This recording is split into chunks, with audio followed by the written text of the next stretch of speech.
Hey everyone, welcome back to the channel, where we help runners of all levels crush their goals. Today, I want to share a beginner-friendly guide to half marathon prep, covering everything from training plans to race day tips. I'm currently training for the Kiawah Half Marathon on December 14th, and this will be my second half marathon. My first, I actually organized that myself this past summer, in August. Why? Because I felt ready to run that distance, but there's no half marathons in Charleston in August, because no one would run them, they're too hot. So I plotted a course, got about 10 other guys to go with me, and we just went out and did it. It was challenging but rewarding. So I had a goal in the race over the summer, and I missed it by about 5 minutes. This time around, I'm following a much more rigorous training, and I'm confident I'm going to beat that goal. Having an official half marathon has been a huge motivator.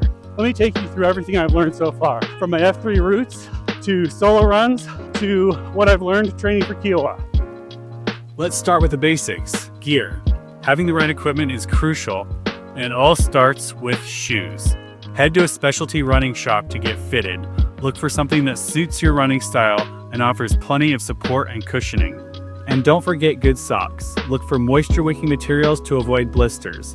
For clothing, choose lightweight, breathable fabrics, and if it's chilly on race day, layer up with something like this.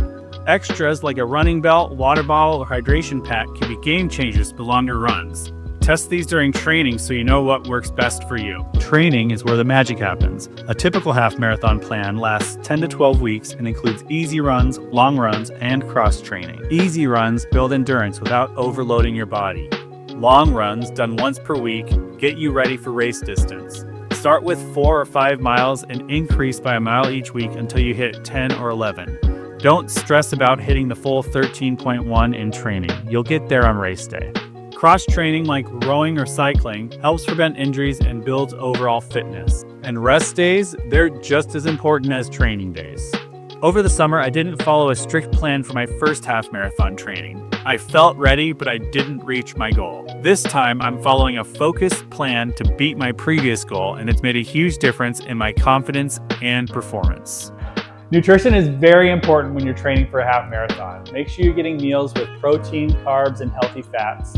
And don't shy away from the carbs. They're your main fuel source when you're running. Before you go on a run, have a snack that's light and easy to digest. Something like banana with peanut butter is a good option, or a granola bar.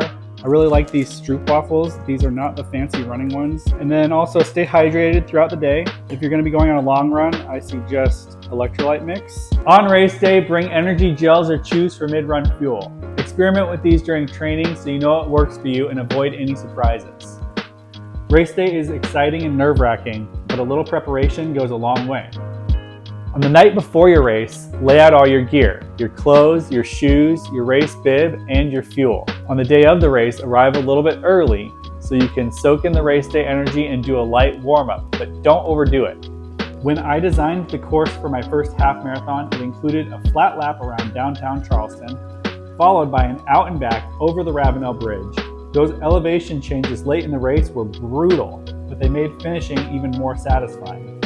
For Kiawah, I'm excited for a flatter, faster course. During the race, pace yourself. It's easy to start too fast with all the adrenaline. Keep it steady and enjoy the ride. And don't forget to smile for the photographers. You'll want those memories later. Well, there you have it. A beginner-friendly guide to half marathon training with a few personal lessons I've learned along the way. The journey to 13.1 miles is just important as the finish line. Stay consistent, trust your training, and enjoy the process.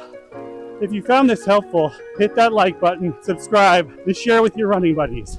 Until next time, happy running.